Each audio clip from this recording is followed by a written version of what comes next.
Good morning to everybody. Welcome to the Sunday Summary. I am your host, Kyle. With me, as always, is Steve. Steve, how are you doing this morning, my man?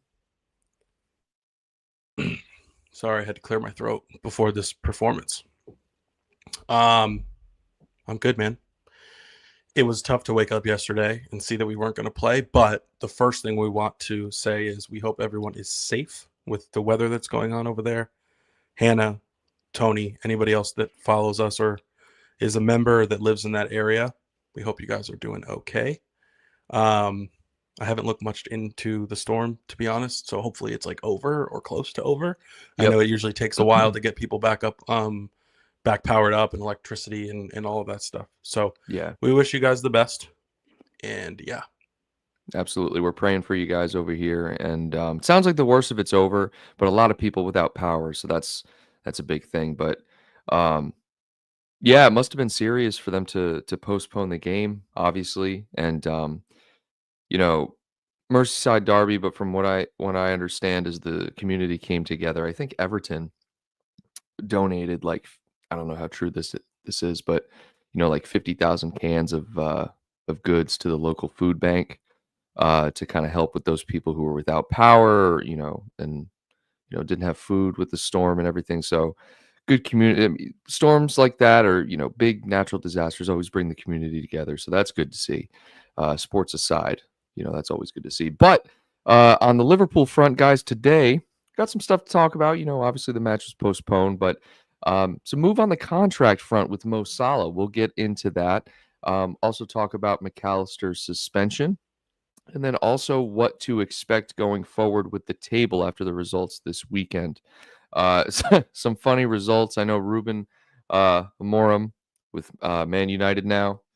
Not looking too much better, Same shit, different manager. So we'll talk about all that today. Good morning to everyone in the chat. My mom is in here. Good morning, Mom. Great party last night, Mom, by the way. Oyvind, Tony, Stellar, Alor, what's going on, everybody? Make sure you smash that like button and leave your thoughts throughout the show in the chat. So, Steve, opening right up with the Mo Salah news that him and FSG have kind of come to an agreement halfway um, after negotiating for months, apparently, uh, on the deal for a new contract that's reportedly 2 years in duration, um, which sounds like that might be what Van Dijk is getting as well. But how interesting is the timing about a week or two after Mo Salah comes out with those comments saying, I'm more out than in? I think there's no way that they haven't had these discussions or been having these discussions for a while. So by him saying that, maybe he's saying like there's been nothing concrete offered, or maybe Liverpool is just dealing with his agent and not him directly. Um, but either way, I think by him coming out and saying that, even I don't think it's a case of, okay, well, let's start to work on the contract now. I think it's, okay, let's leak some information that we are progressing towards a deal from the Liverpool side, just so we don't look as bad, right? Oh, So okay. So you that's think what it's I think. so you think it's more of that rather than there's an actual deal. I mean, I'm sure No, there's a deal. I think it's just we've just received an update on the status of where it's at. I don't think there have been big progressions made in the last 2 weeks or whatever. Maybe there have been, but it's less about that and more about we are working on this Right. type situation. And then there was also one of his personal friends, I think, posted congratulations on your extension or something like that. And some people Ooh, were saying, yeah, some people were saying it didn't have to do with Liverpool, and some people were saying that it did. So who knows? like maybe one of his endorsements I'm or trying to something. remember. I know what it was, but I just can't think of it off the top of my head. This was the report I saw, Halor. A compromise agreement between the club's owners, Fenway Sports Group, and the 32-year-old Egyptian king has been worked out after months of negotiations. That's the exact report that I saw. Now, Steve, we've been talking about this for really back before his last extension, about breaking the wage structure and giving him a deal.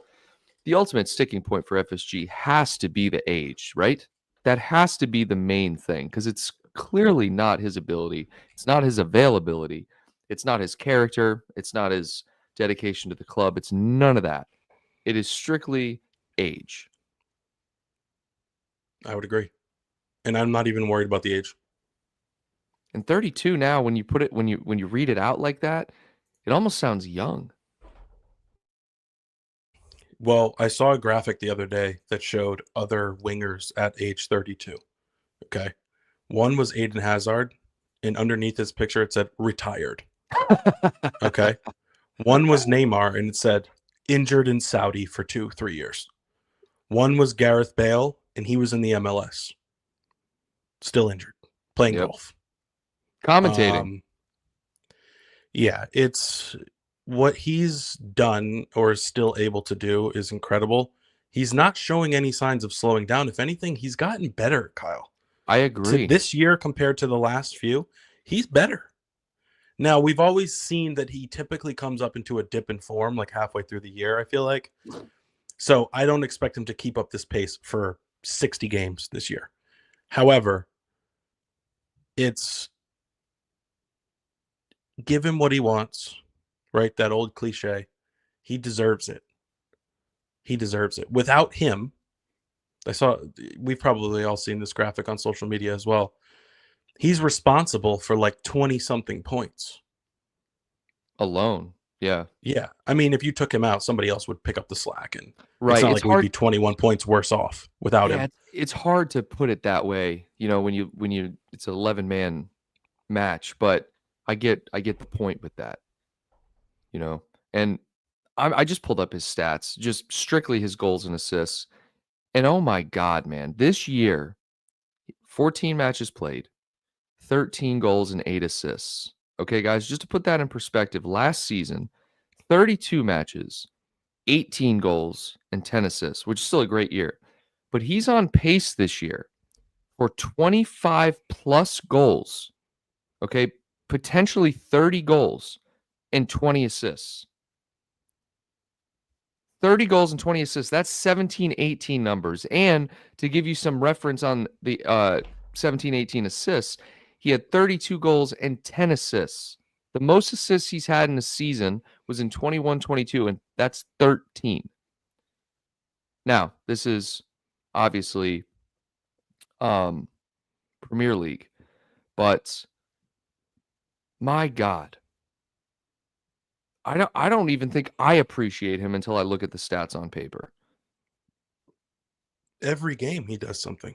Every game, dude. Every single match. Never seen anything like it. I mean, I'm even looking at his Roma stats, dude. He spent 2 years at Roma. First year was 14 goals, 6 assists. Then it was 15 goals, 11 assists. I mean, he only played 3 matches for Chelsea. It's like this guy has always been there. He just needed to play. He's so talented. Exactly. And God, what's the guy's name for Watford? The Troy Deeney. Troy Deeney, I saw something, and he's always been outspoken. He's always been kind of a wild card. But he said, and I don't know if this is a reiteration or if someone just brought it back up that I saw on Twitter, but basically saying, bro, I've never classified Mo Salah as world class. I've never thought of him that way. And he basically said, when I'm trying to model my game after someone, Mo Salah isn't the type of player I look at and model my game after. What do you think about those? Like, what's your initial reaction to those comments right there? First of all, Troy Deeney's a scrub. Let me just say that. He's an absolute scrub. He was okay for a little while. He was pretty good for a while. He's not the only person to think this, because when you watch Salah, he's not as smooth or as pleasing on the eye as some of the other skillful players. Take Neymar, for example. When you watch him play, it is beautiful, right? I know you don't like Neymar, but dude, his skills, I know what you mean. He's so smooth on the ball. Same with Thiago. Thiago's a good, yeah. Like, there's probably people that rate Thiago higher all time than Salah. However, the thing with Salah is it's all results. It's like there's no wasted movements in his play, in his game. And he's left-footed, so it looks a little bit different, right? Right. He's a little That's a bit good more point. direct. He's a little bit choppier rather than like smooth and silky. And I think that's the only knock you can have on him is that. So I'm not surprised that there are people that have differing opinions on him. But at the end of the day, the only thing that matters is like the final product. Nothing else matters. So he's the best in the world right now. He's the favorite for the Ballon d'Or. Troy Deeney could not lace Mo Salah's backup practice boots. Like, you don't get to have an opinion. You've never played at that level. You've never played in big Champions League matches, right? So, I don't know. He's I'm entitled to freezing his on my opinion, as end. we I'm all are. sorry. Here we go. Yeah, he's entitled Of to his course, opinion, he's as we all are. well, the reason I bring it up is because when I read it, it almost kind of sparked this recall in me that I was always very critical of Mo Salah, strictly from what you were talking about. Like he doesn't look smooth. He's kind of choppy, right? And this is not me criticizing Mo Salah, right? This is just me because I accept the fact that he's the greatest winger that's ever played for Liverpool, arguably. And he's definitely one of the best wingers the Premier League has ever seen, if not the best. It's not about that. Statistically, it's all there. For me, it's an eye thing. And I've always somewhat felt like, man, it's just he's not smooth like the other players you're talking about. However, not every player has to be smooth and shifty and, like Mane-esque. You know what I mean? And for a while there, even a couple years back, there was a point in time we were saying Mane is a better footballer, right? You remember Not that? me. Not Oh, me. dude, But we yes, talked people were about it. saying that. Yeah. People were saying that. Salah has no dribbling skills. Like, he's shifty back and forth. He's You'll never direct, see a like you step said. over. He's You'll never see a direct. step over. If he was doing step overs, if he was, I don't know, what's that? What's that move? The Rabona, maybe? The one Yeah, where you like kick it Rabona's behind your other leg. Like, yeah, he's never Rabona. done anything like that. He doesn't do bicycle kicks, right? The way he plays the game is, it's not pretty. The way he hits the ball, with the All right, exception all of right. like his long range shots. You know what came to mind? Tell me if I'm way off on this. Steve Nash. No? Is that not a good I way to think put you're it? off. Okay, I'm No, I off. think you're off. Okay. Maybe like John Stockton, Tim Duncan. Tim Duncan's a good one. Okay.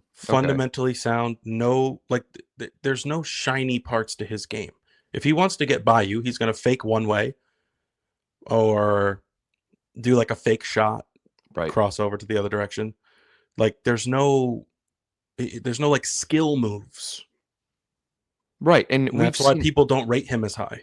and what he does, he has one move, right? And like you said, it's no there's no ball action. It's mostly with his body. It's a drop of the shoulder. It's a just a kind of a juke move, and he'll cut right or left. That's really it. Um, and but he gets the job done. That's all he needs to do. And he's a final third player, like you said. He'll come short and he'll receive the ball and maybe lay it off, or occasionally he'll do a crossfield pass, but you rarely see that. Rarely see that. And he doesn't need to, right? Because he receives the ball in the final third and he's finishing. He'll cut in on his left and do a curler. But um, Blake says it well. Speed is his flash in a way. And I think that's a good way to put it because he's outrunning guys. And he's also strong. I was He's just going to say strong that. as hell. His body, his frame is more strength, power, and pace rather than finesse and skill. Liz said it really well. Salah has enough core strength to not have silly tricks. And also shout out to Liz for gifting a membership. I believe she gifted it to Nelson. I could be wrong. But Nelson, shout out to Nelson. Speaking over 30, I'm 36, and I've been a Liverpool fan since they were in the Champions League in 2005. Shout out to Nelson. Thanks for being here, man. When Salah's on the wing and he receives a ball with his back to a defender, like holding up play. Yeah. You know what I'm talking about? When he's like leaning into them. Yeah, I know exactly what you're talking about. It looks so simple and almost a little bit cheap in a way, but do you know how hard that is? These defenders, 6'2", 6'3", covering him, they want to get around him and intercept that ball, and he just doesn't let them. No. It's not like they accept the fact that, okay, I'm going to stay behind him. I'm going to stay on his back. Let him shield me. I'll make it tough for him. I'll wrestle for position, but I'm going to let him receive the ball and stay in front of me. That's not the case. They want to get around him and intercept that ball, and they can't. They literally can't. No one else in the world can do that like him. Bobby Firmino was great at it as well. He was pretty good at receiving the ball in the final third with his back to a defender. Salah just is, like Winston says it here. He's a very clever player. That's what it is. He knows what needs to be done. And again, it's all about the skill, the finesse. People rate that so highly. And while I understand that, you can't argue that what he does is unmatched. Nobody else does what he does. He's a very, very unique player. I haven't seen anyone hold up play like he does from a winger standpoint. And that skill, really the only way to get the ball through is what? To just toe poke it through his legs. I mean, I've seen that, but he's holding up some of the best defenders. And when those defenders commit, because they know, all right, he's going to lean into me, I'm going to have to, be strong. He sometimes just lets off and goes right around him. He'll just spin him off his hip, dude, and just sprint in behind. It's such a tough thing to defend. It is. And the only other guy I can think of that does it really well, even though I can't stand him, is Mikel Antonio. But he's twice the size of Mo Salah. That's how crazy this is. Mikel Antonio is over 6 foot. He's probably got 50 pounds on Mo Salah. 50, and he does it pretty well. But yeah. He's next level. And I looked up some stats for him. So he is in the 99th percentile for every attacking stat, dude. And I just accidentally exited out. So is Ben Doak. Just fun fact. I saw that yesterday. That was going to be my next point. In terms of, I don't know if it was in not top 5 leagues, but it was in something. He's 99th percentile for progressive passes, assists, goals, carries, all that. That's insane. But there's a player that passes the eye test, Steve. There is an eye test player. When he was here, you're looking at him at 17, you're like, this kid's going to be good. I have something I want to touch on here. Go. Liz, shout out to Liz. Salah, top 5 LFC player of all time. I think people are reluctant to make the jump and just straight up say it, so I'll say it. He's the best Liverpool player of all time, in my opinion. He is the best. We love Gerrard. We love him. Everybody loves him, right? But Mo Salah is the best player of all time in Liverpool history, in my opinion. Wow. You heard it here first. He's got the trophies. He's got the stats. He's got the availability. Wow. He does it in every single season. I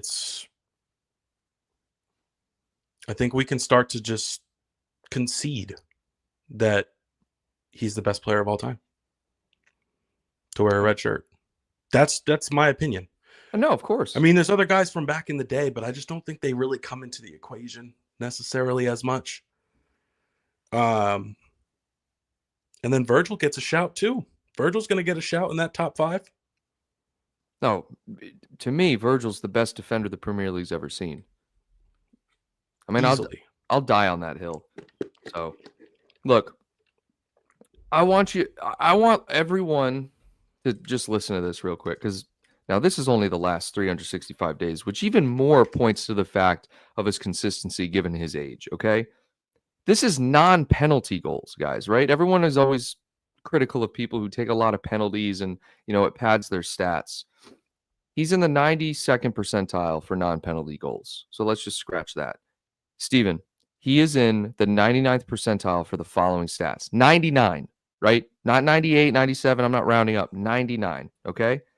Non-penalty expected goals, total shots, assists, expected assisted goals, and non-penalty expected goals plus expected assists. Good Lord. As well as touches in the attacking area. Okay? That's every attacking stat. The only thing you can be critical of him on is his pass completion percentage, which is 73%. That's it. Nothing else. And I'm looking at the players that you can compare him with. Son, Rafael Leao, Ousmane Dembele, Cole Palmer's in here now, Phil Foden, Rafinha. Lookman is in here, bro. Ben Rama? Are you serious? Just to touch on another thing Liz says here. So actually this is perfect timing, Liz, because Mo Salah just reached the same number of games that Fowler played for Liverpool, which is 369. Oh, let me hear the I stats. want you guys in the chat to let me know how many more goals you think Mo Salah has than Robbie Fowler in those 369 matches. I'm going to say 150 more. Okay. No, I'll say 100 more. Let us know in the chat what you think. Is it a lot? Yeah, sizable amount. 7? Wait, am I way off? Did he just pass You're Fowler? Off. For games. For games. He just passed Fowler for games? Yeah. Or he's level with on games. The number is 50. 50. 50. In the same amount of games. What about assists? And Salah's a winger. Let's not forget. I know. That I don't know. Let me see.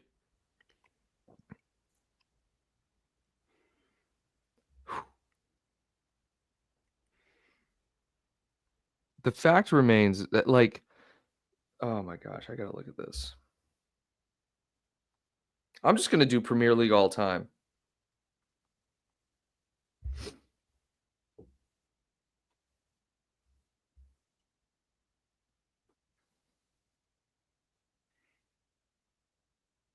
Salah broke the Premier League record for most left-footed goals, which was held by Robbie Fowler. Kyle? Almost 2 years ago. What a legend. Absolute legend. Okay, here we go. This is good. All right, so obviously Alan Shearer's all time with 260. Okay. Harry Kane passed Wayne Rooney, and then he left. Right? If Harry Kane stayed, there's a very good possibility he could have held the all-time, right? The all-time is 260. Okay. Mo Salah is sitting in 8th with 170. Okay. 170 goals in 277 appearances. Now, this is Wikipedia, by the way. It was just the first one I picked up. Okay, he's 5 goals behind Thierry Henry, 7 behind Frank Lampard, 14 behind Sergio Aguero. I mean, those players that I just listed, most people rate them way higher. I mean, at least Thierry Henry. I mean, to some points, I rate him higher, right? But he's going to pass them. Like by a lot, Steve. He's going to blow past everybody. He's going to blow past everybody. And these players are strikers. I mean, where's not Lampard? Well, Lampard's numbers are crazy. They're not that crazy, bro. He had 609. Oh, no. Lampard's a defender, isn't he? No, he's a midfielder, but he has a lot of goals. He has 177 goals, Steve, in 609 appearances. Okay, for a midfielder, that's a lot. Okay, that's an average of 17 goals a season. If you figure they were playing 60 matches a season, we'll call it. Okay, even so, All right. Wow, Jermaine Defoe's on this list. Yeah, Jermaine Defoe did it for a long time. Yeah, he did. Van Persie, Jamie It just Vardy. goes to show you that there's a volume to this as well. Yeah, there is. There Defoe is absolutely an is. example. Defoe's an example, and that's actually a good point because he's at 496 appearances, and he's obviously that's where he's going to stay. But I need to point out the fact that Mo Salah's at 277. He's at 277. Okay, I filtered this. Okay, I filtered this by appearances to make this list. Okay, Cristiano Ronaldo. Obviously, he was younger, but bear with me. Cristiano Ronaldo, 236 appearances, Steve. Guess how many goals? No, and you're muted. 103. Oh, I said 75. I know, I saw, I read your lips. 103. Okay. 258 appearances. I just said that. Sadio Mane, 263. 111 goals. That still puts Sadio Mane above Cristiano Ronaldo, but no one wants to talk about that. Okay. Now, Sergio Aguero's numbers are pretty freaking insane, man. Pretty insane. Sergio Aguero, 275, 184. It's essentially the same exact pace, just a little bit higher than Mo Salah. Okay, so the only person that's comparable stat-wise is Thierry Henry. And Blake said that he did play on the wing a lot. You're right, he did. But he's the only the only one. Longevity and stat-wise and efficiency is Thierry Henry. He's the only one. I mean, we're talking Thierry Henry and Sergio Aguero and Mo Salah. Those are going to be the three names, dude. Those are going to be the three best forwards. Look at what Inspector Gary says here. This is funny. We've talked about this. He has definitely seen that and heard about it a million times. I swear, most people have. So Robbie Fowler, yeah, you're right, 163. Sterling is still on this list. 123 goals. I mean, there's Peter Crouch. What a legend. Anyways, these are players with 100-plus goals. My point being is that the amount of time that he's been able to do this in is nothing short of elite. All time. Not to mention what he does. I mean, he's two-time African Footballer of the Year, right? He's won everything for Liverpool. And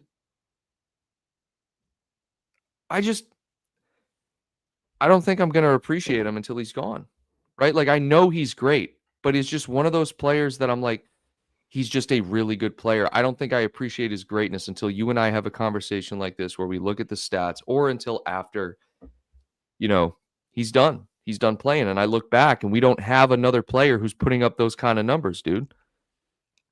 The closest player we have is Diaz.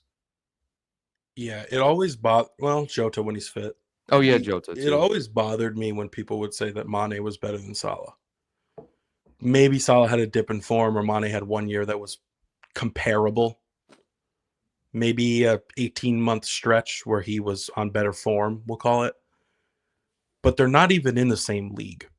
Like, you can't just do it for a short amount of time, right? Now, Mane was consistent, but he was more of a winger, a skillful winger. I think he had a better weak foot. But yeah, there's a reason Salah's here still, and Mane is rotting away in Saudi. Is he still in Saudi? I think so. Yeah, Bayern to Saudi. Playing with Ronaldo. Yep. And when Mane was in his prime, dude, when he had that 2-year stretch where he was just like untouchable, even Salah still had better stats. Maybe Mane outscored him like 1 year, but I just thought Mane was one of the best players in the world at one point. And I think it was strictly the eye test, right? I'm trying to think of a player that was a similar style to him in the sense of how he moved, how he dribbled, his speed. I'm really trying to think here. Maybe Vinny, you can say, plays like him a little bit. But I can't think of one off the top of my head that played like Mane did. And Most maybe, players don't have it both. They don't have the skill, yeah, the shiftiness, and then the final product. Most players don't have both. He had both. One person that comes to mind is Neymar. yeah. He's got both, or had both. Like Doku, for example. You took the words out of my mouth. Yep. Yeah, Doku's shifty. He's got skill moves like Mane, but he's got no final product. Right. He's got no weak foot. He doesn't. You're absolutely right. But you look at a player like Jota, he's got both. And he's got the directness too. He's not, I mean, he can be shifty, but he's still very direct. But he's so good in those small spaces, man. He's so good at getting the ball around you in the final third and just like toe poking it home. And oh man, that's such a good skill to have. Oyvin's always liked Mane better. Oh man, good morning to Hannah as well and Ross. Good morning, everyone. I just sometimes we get on these tangents, but we're witnessing, greatness. And when we bought Salah, no one thought he was going to be who he was. No. He's not one of those players that, at the time there was like the Dembeles, right? We're being linked like Dembele was the up and comer, the big winger. Bale was big at the time. Like he wasn't a name like that.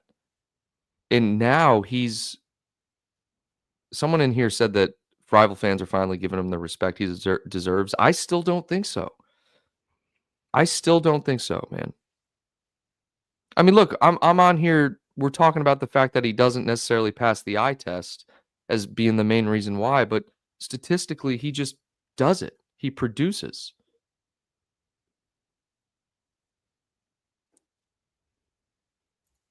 Blake here. If you ever want to, oh yeah, that's 70s show, man. God, what a show! Great show. It's all time show, underrated show, absolutely, like Salah. So, Alor says, not even Klopp had the belief for Salah, who really wanted another player. I don't know how true that is. A lot of speculations coming out now that certain, Klopp wanted this player, but ended up getting this player. I don't know how true any of that is. Like, for example, what's his face? Carvalho, for example, wasn't a Klopp signing. That was an FSG signing. Or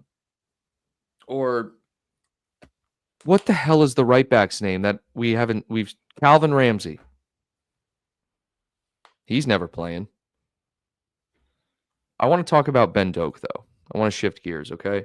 So you mentioned that Ben Doak, statistically, is the best player in the world. Is that what you said? No. He's like the only player that's in the 99th percentile for like 5 particular stats. I'll go to FB Ref. And then we have to address this. Change guidance, welcome. Is it time for Darwin to be sold in the summer? We're going to talk about this. Whoa. All right, yeah, we'll go there in a minute. So, okay. So he's in the I just read you the Mo Salah stats. Mo Salah's in the 99th percentile for way above all of these. However, okay, it looks like on paper Ben Doak is more of a creating dribbler. Okay, because listen to this. So 99th percentile for touches in the attacking penalty area, progressive passes received, and progressive carries. Okay, those are the only three that he's in the 99th percentile for. He's in the 97th percentile for assists, 91st percentile for shot creating actions, and he's 81 percentile for non-penalty expected goals. Now, I'm not being critical of him, okay? I'm just saying he seems like way more of a creating winger, but these are still pretty incredible. But when you look at his actual stats, I think he has 1 goal and 5 assists in 14 appearances. Where is it? Yeah, so 14 appearances in the championship, 1 goal, 5 assists. Those are actually still really good numbers, Steve, for an 18-year-old. Right? We need to 18? keep him until Salah goes, I think. Oh, 'Cause he's only absolutely. going to get better, you'd Yeah. think. He just needs to stay healthy. He's another player. He's been injured. He's had 2 serious injuries since he made the senior team. And it's been like a year and a half or 2 years. So, but I mean, he produces. He produces. I'm looking at his stats right now. You know, for the Liverpool U21s, 5 goals, 2 assists. Middlesbrough, like I said, 1 goal, 5 assists. Um, Liverpool's youth league, 8 appearances, 4 goals, 4 assists. He looks good. He looks good. Give him some time to develop. Hold on to him. Oh, he's 19. Sorry, he's 19. Um, he's talented though. He's a very talented player. Now let's go to Darwin Nunez here. So Steve, Darwin Nunez, is it time that Darwin Nunez gets sold in the summer? In our Discord group, I want to actually bring that up. Can't remember who said it. I'm going to say yes. Under a couple of conditions. One is you get at least 50 million for him. That's number one. Mm-hmm. Number two, you have somebody in to replace him before he goes. Somebody with work rate that's more clinical. Because what he brings to the team, aside from goals, is work rate, passion, pressing. If you can get somebody that can do that, because Jota's not going to stay fit, No. then I'm all for it. But they need pace. What his attributes are perfect for the team. His pressing, his energy, again, his passion, his pace. If you can get somebody that has those attributes that is more clinical, then yes, you can sell Darwin Nunez. As much as we love him, he could be the difference between trophies and no trophies. Because the team can only create so many chances. Okay? And like, for example, in that draw, we could have won that. Right. We could have won that match if we had someone that was more clinical. And it's ironic because he's the one that won the game against Newcastle last year single-handedly. Yeah. But yeah. like, you can't just score worldies. You have to score the tap-ins. You have to at least put shots on target. You have to be able to pass the ball. And we create so many chances. Somebody's got to put them away. Somebody has to put them away. I think, I don't know, I'm just a little reluctant to jump to selling Darwin Nunez. Obviously, there's a pressure involved in the price, right? If we got Darwin on a free, okay, there'd be way less people saying sell him. I can guarantee you that. So there's a pressure applied to the price tag that he has to produce, and rightly so. Okay. You brought him in as a goal scoring player. He's a striker. Okay. He's only playing 50% of matches, at least starting, maybe not even that. And his goal scoring return is woefully low. Okay. What I would like to say is we had the same conversation regarding Luis Diaz last year and even over the summer. Several times, myself included, brought up the fact that maybe we should sell Luis Diaz because he's not good enough for Liverpool, right? Wing wise. This year he has completely silenced all the critics, right? And if I do bring this up, this is his 3rd season, right? He had half a season, a full season. This is 3rd season. Did he come in the same window or a window before Darwin? This might be his 4th season, actually. Regardless, I could have swore he came in before. He did. He definitely came in before Darwin.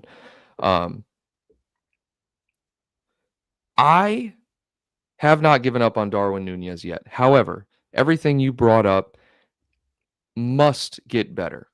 His passing needs to get better. He needs to be more clinical in front of goal. But we see what he's capable of.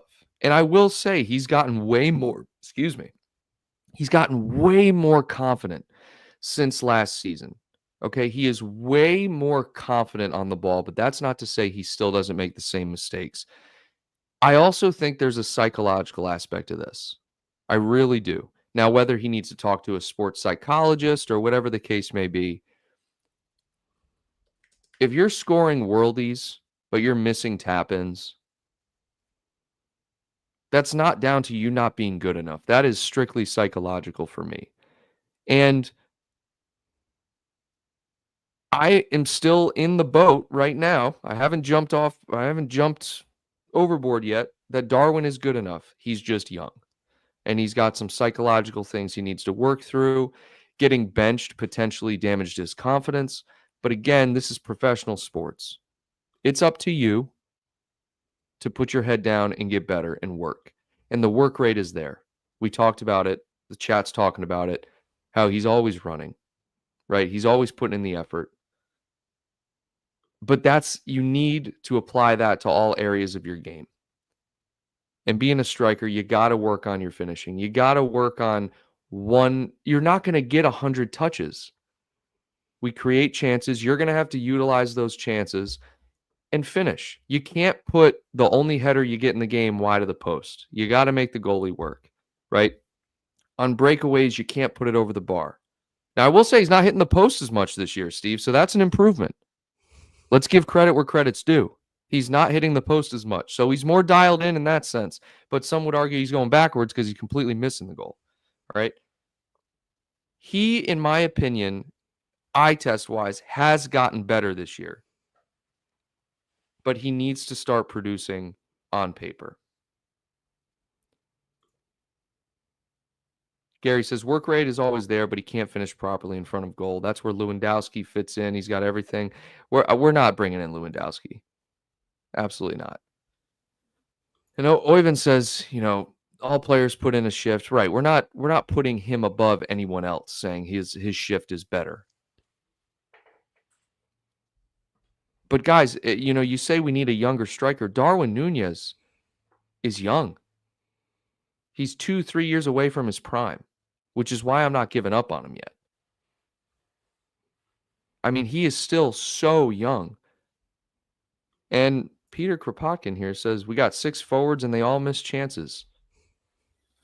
Not like Darwin. Not like Darwin, man. Has Darwin ever scored a tap-in? He probably has. Steve, look, you said 50 million, right? Let's just create a scenario where we do sell Darwin Nunez. Give me one player that you could replace him with. Maybe Isak. Okay. Isak. He's clinical. He's fast. Similar frame. He'll press. He's a good team player. That's just the first one that comes to mind. It's not necessarily a thought-out decision. Isak. Yeah. I want to look at Darwin Nunez on like expected goals and stuff. That would give us a better idea of big chances that he's missed. Guys, oh my gosh. On paper. Oh man, this isn't good. So, non-penalty expected goals per 90 minutes, Steve. He's in the 97th percentile. Okay, but his non-penalty goals, his actual is in the 71st. So there is a 26% difference in expected goals versus actual goals, which tells me he's missing big chances. But statistically, Steve, he's an incredible player on paper. He's in the top 90 percentile for almost every attacking stat versus other forwards. You just have to assume that it's going to turn around eventually. Yeah, you You have just to, have to right? keep trying to shove the square peg into the round hole. Like, it has to. I mean, I don't know, man. He's got to break through eventually, and you gotta hope that as soon as he does break through and he scores, 2 games in a row or 2 appearances in a row, the floodgates are going to open, and he ends the year with 10, 15 goals. I mean, you gotta hope that. Yeah, like he's good for like a random hat trick or a random brace, I feel like. Um the price tag is what people care about, but at the same time, his age, what he had done prior, the form he was in, and his position, it's an expensive position. Like a guy that can play multiple positions up top, they're worth a lot. You know what I mean? Right. You think about guys like Mudryk, Yeah. right? Like, yeah, he probably wasn't worth 100 million, but he was worth a lot when they bought him. We know he sucks, but that's the type of thing that I'm talking about. Anthony, right? Yeah, they probably overpaid for these guys, but similar positions, wingers that can play up top. Darwin can play both. Darwin played on the left quite a bit Yep, he before he did. came here. So that's the Even played going on the rate. left And we here. got him for 85, right? They paid more for Anthony and Mudryk and all that stuff, and he's outperformed them. Yep. So the price tag, while it's high, it's the going rate. It's the market, right? Um, he definitely has not lived up to that price tag, but we need to try to think about that as not not as heavily weighed into our opinions, because we were crying for a striker to spend big on a striker, And we and we did. and we did. And if you, like you said, if you look at him on paper, it's a volume thing for him though. He gets way more chances than a lot of players. Right. And that's where the criticism comes in because he should finish. Right? He should finish. Right, But but the things that he does off the ball, right. who's to say, I don't even know if you can track this stuff with analytics, but who's to say that his pressing doesn't lead to more goals and that Well, closes the gap on the no, chances he miss? he's averaging 3 shot creating actions per 90 minutes, which is in the top 90 percentile. Okay? And I think shot creating actions, I don't know this for a fact, takes into account all of those things, whether it's movement, whether it's pressing, whether it's steals, whatever, right? Shot creating actions or successful dribbles. I think it takes into account all that. And so it is tracked.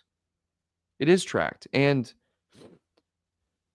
look, I think what might be happening with him is more psychological. I think that's what it comes down to. I think he might be going through what a lot of young NFL quarterbacks go through in the sense that the expectations are so high, but you're so young and you can't live up to those expectations. Okay? And it takes years for them to grow in. Some not so much. They come in, they're ready. But Darwin made the move when he was what, 23? He's almost 26 now.